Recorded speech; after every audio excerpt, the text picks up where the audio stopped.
Hi everyone, welcome back. Today we're going to be talking about section 3, which is about solving linear systems, really two variable linear systems algebraically. In the next section we'll look at 3 variables. So there are really 2 methods to do this. We have substitution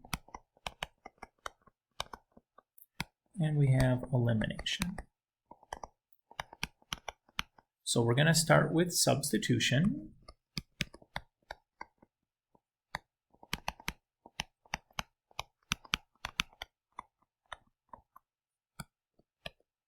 So let's look at an example here.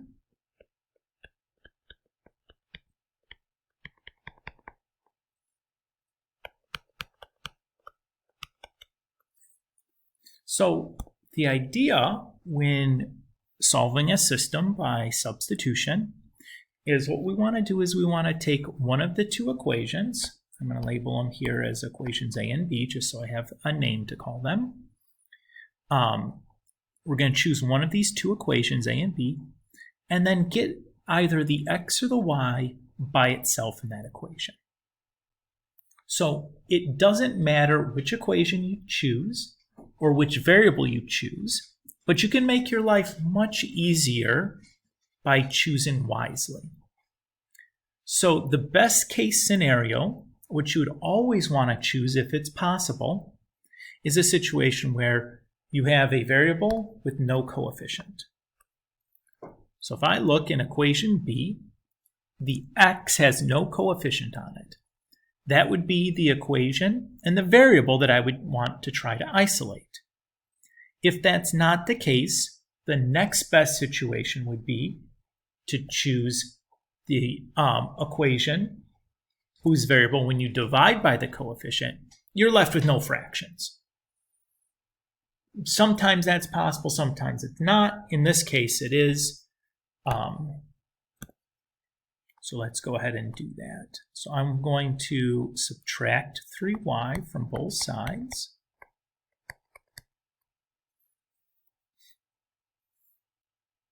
So there's that. And all I'm going to do now is I'm going to take this value for x and plug it in.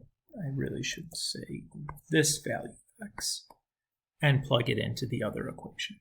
You must always, if you're use both equations when you're doing the substitution. You can't substitute back into the same equation you solve for. So I can't take negative 3y plus 3 and put it back into equation B. I have to use the second equation, or else things don't work out.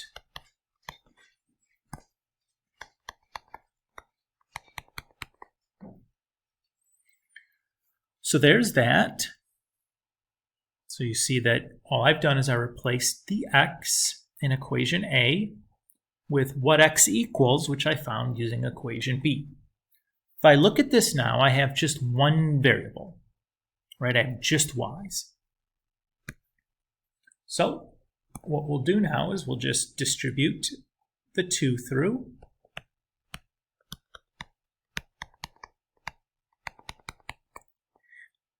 And then we'll combine some like terms. And then we'll subtract the 6 from both sides.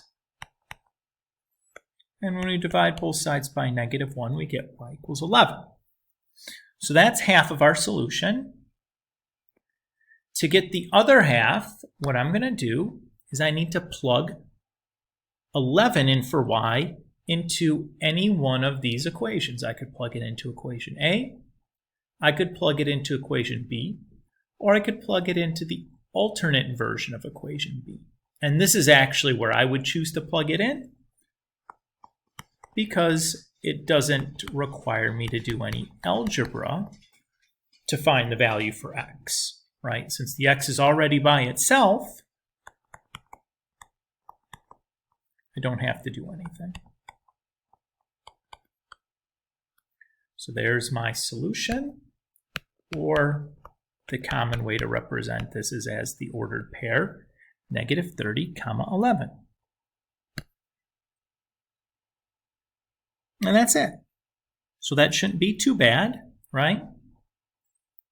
The next situation is going to be elimination.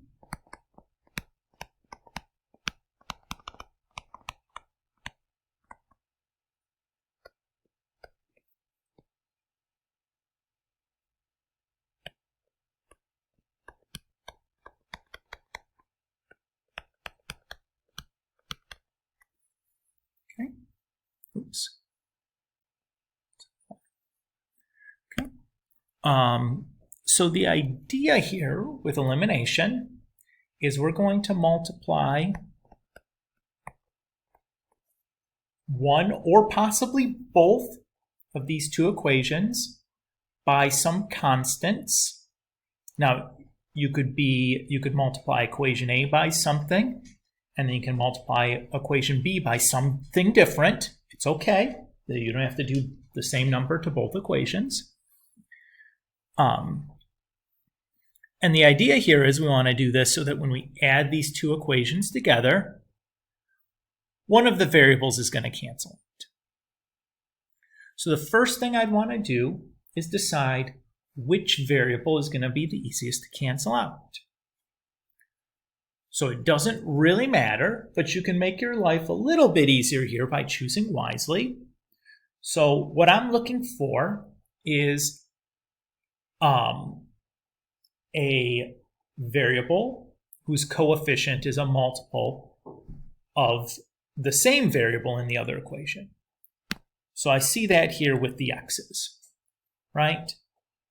6x is a multiple of 3x. So that's the easiest situation. So what I'm going to do is I'm going to multiply equation A by negative 2. And then I'm going to add that to equation B. Why negative 2? Well,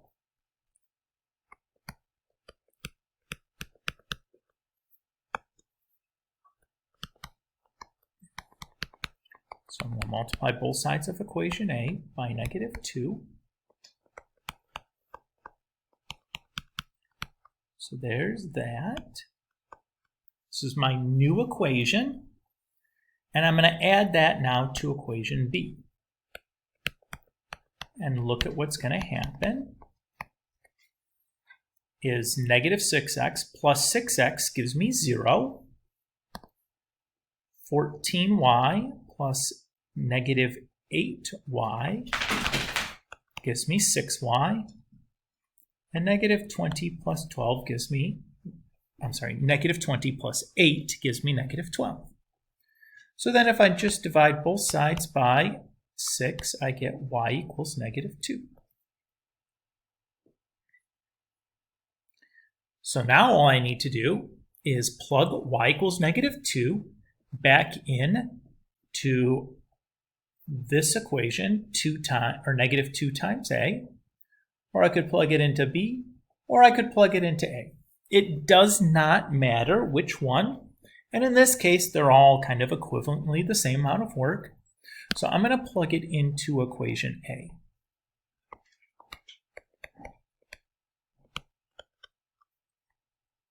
Okay, so that gives me 3x minus 7 times negative 2 equals 10. So 3x plus 14 is equal to 10. And when I subtract 14 from both sides, I get negative 4. And when I divide both sides by by 3, I get negative 4/3. And then the way we typically would write that solution set would be like a point. So I have negative 4/3, comma, negative 2. Okay. So we can also answer story problems, as you guys saw in the previous section. So let's look at an example of that. So here's an example. To raise money for new football uniforms, you decide to sell t-shirts. Short sleeve t-shirts cost $5 each, can be sold for $8. Long sleeve t-shirts cost $7 each and can be sold for $12. At the end of the fundraiser, you determine that you spent a total of $2,500 to buy your t-shirts, but you sold all of them for a total of $4,200. We ask then, how many short sleeve t-shirts did you sell? So I'm going to assign a variable to this. I'm going to say S is going to be the number of short sleeve t-shirts. And the other quantity that we know about is long sleeve, or that we don't know about, is how many long sleeve t-shirts that we had. So I'm going to use L for the number of long sleeve t-shirts. So we're given a couple of rates here, right? A cost of $5 per shirt and a cost of $7 per shirt.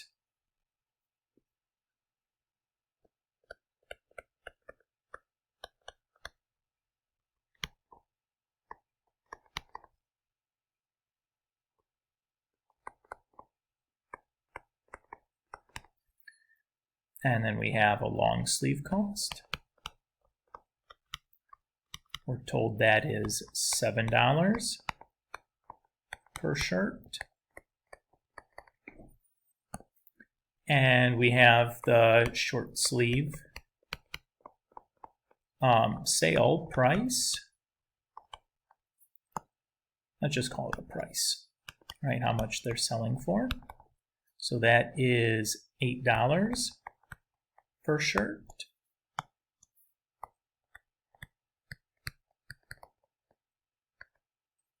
And then our long sleeves are selling for $12 per shirt.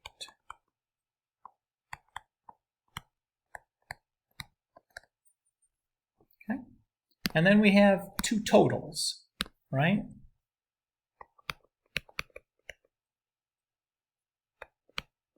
Our total spent, which is $2,500, and our total brought in, which is $4,200. Okay. So our total spent, how are we going to get our total spent? Well,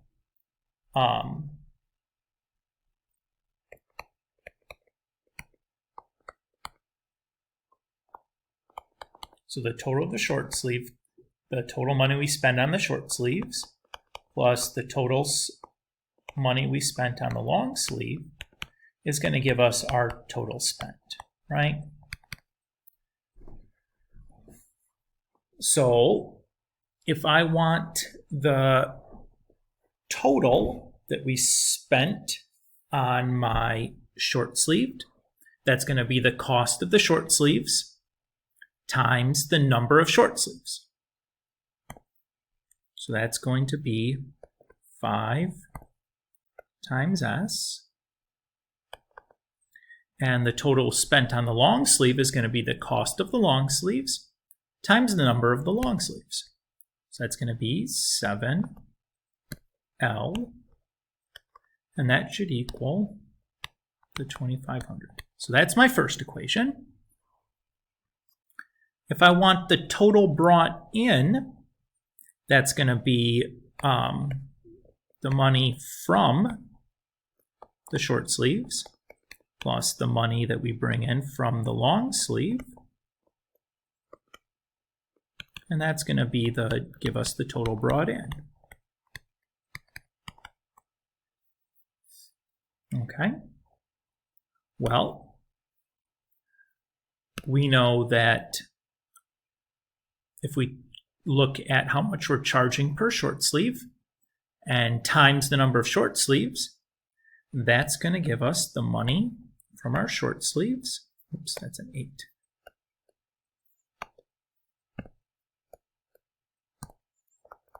and also the amount we're charging for long sleeves times the number of long sleeves will give us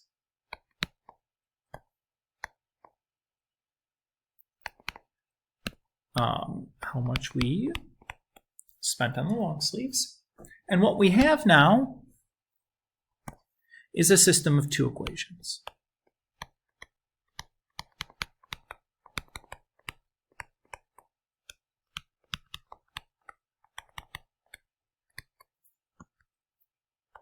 So we can solve this either by substitution or elimination. It doesn't really matter. We're not specified in the problem to do it one way.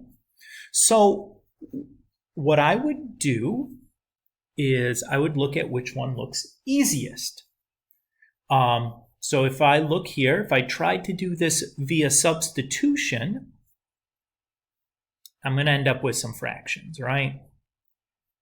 Because 5 doesn't divide 7, 8 doesn't divide 12. So there's no way to get the number of isolate that number of short sleeves, or even going the other direction. 12 doesn't divide 8, and 7 doesn't divide 5. There's no way to isolate the number of long sleeves, so there's no way to isolate a variable without making some fractions.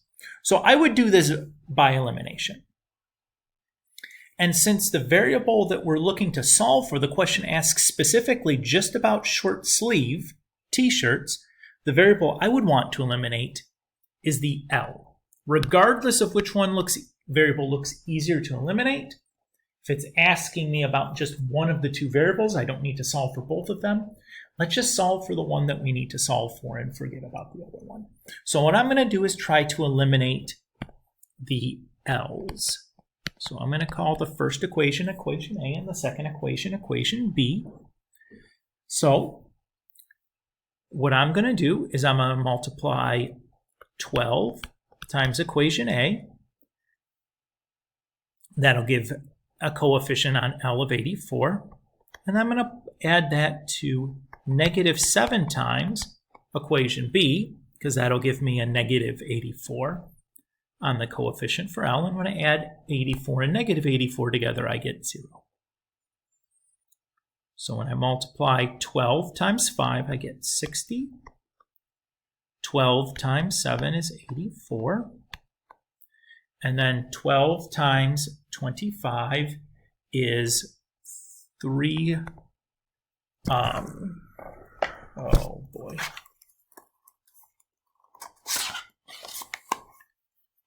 Brain furts.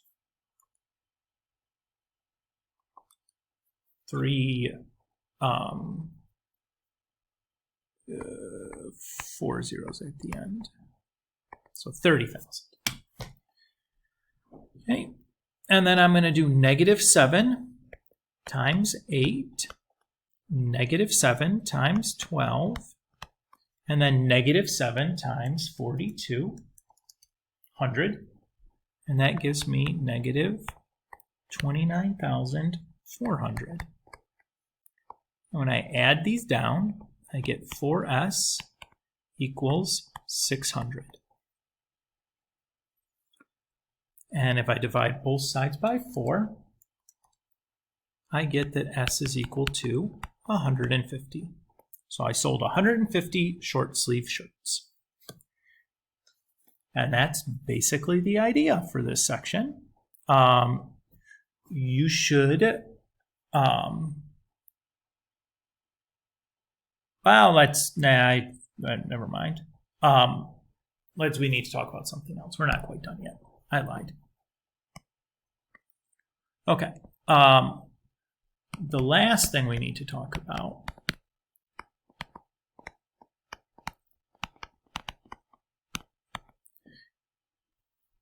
is that there were multiple possibilities when we solve a system, right? We can get one solution, which we've seen in the previous example. Right? If you're solving something algebraically and you get one solution, we've seen how that looks like. We can get 0 solutions, or we can get infinitely many solutions. So let's look at an example of what these guys look like.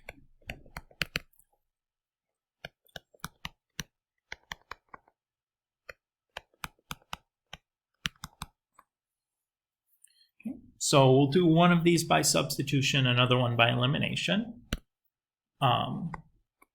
Just to kind of get you a feel for like what happens when we're solving a system algebraically and it turns into a no solution or infinitely many solution situation. Because we know what that looks like graphically in section 1, but we don't know what kind of algebraic result we're going to get there. So the first thing I'm going to do, I'm going to solve this system by substitution. So I'm just going to take the first equation and add 2y to both sides to isolate the x. What I'm going to do is I'm going to take that value for x and substitute it into the second equation.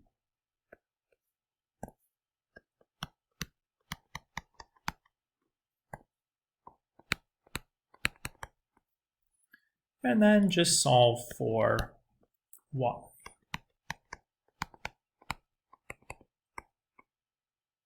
So when I combine my like terms, I have a positive 6y and a negative 6y. That gives me 0. So I'm just left with 12 on one side and 8 on the other.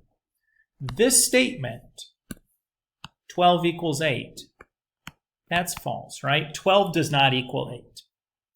If I'm left with a false statement, what this means is that we've fallen in a no solution situation. Okay, so whenever you're left with a statement at the end that's false, you know, like 0 equals 1 or 5 equals 19 or whatever, that's no solutions. Keep in mind that if you get x equals 0, that's fine. That is an answer. You can still continue. Okay. Worth pointing out to you that you may have been able to observe this from the beginning. If you look at our two equations here, you'll notice that equation A here, if I multiplied it by 3, or let's say this. If I look at this, if I look at just the left-hand sides, I'll notice that equation B is just 3 times equation A, right? If I look at the left-hand side of equation B, that is a multiple of the left-hand side of equation A.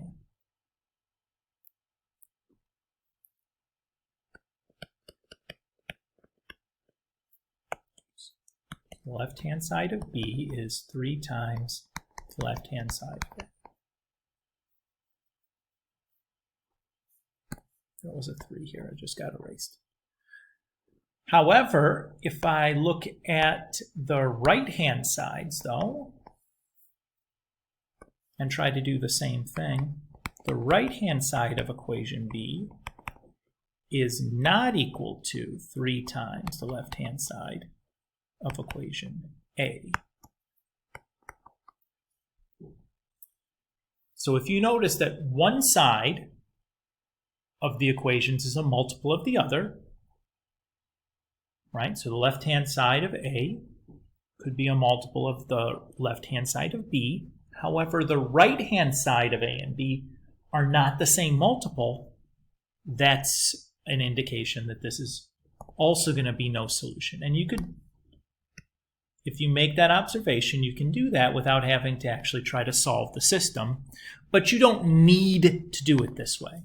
I'm just presenting an option or an observation. Okay? So you don't need to do it that way. It's just an example or an alternative way to look at it. So let's look at another system.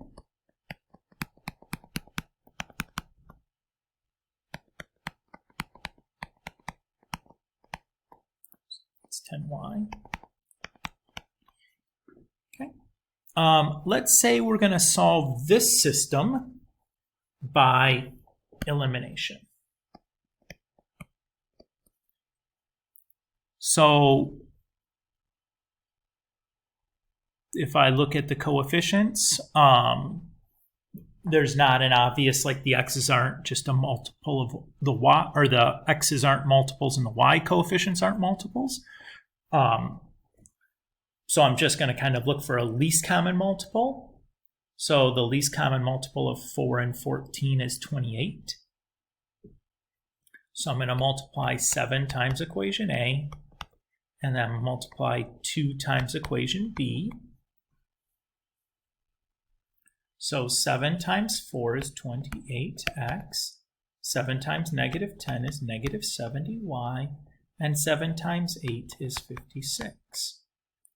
And then 2 times negative 14 is negative 28x, and 2 times 35 is 70y, and 2 times negative 28 is negative 56. We add this down. 28 plus negative 28 is 0. Negative 70 plus 70 is 0, so I'm just had 0 on the left. And 56 plus negative 56 is 0. So what I notice here is a true statement. 0 does equal 0. So this is infinitely many solutions. So just to summarize here, in these last two situations, if you're left with no variable at the end of your you're solving a system, no variable is left, you're either going to have infinitely many solutions or no solutions. If you're left with a true statement like 0 equals 0 or 1 equals 1 or 10 equals 10, that's infinitely many solutions. If you're left with a false statement like 0 equals 1 or 12 equals 8 or whatever, that is no solutions. Okay, and now we have enough for you guys to do the assignment.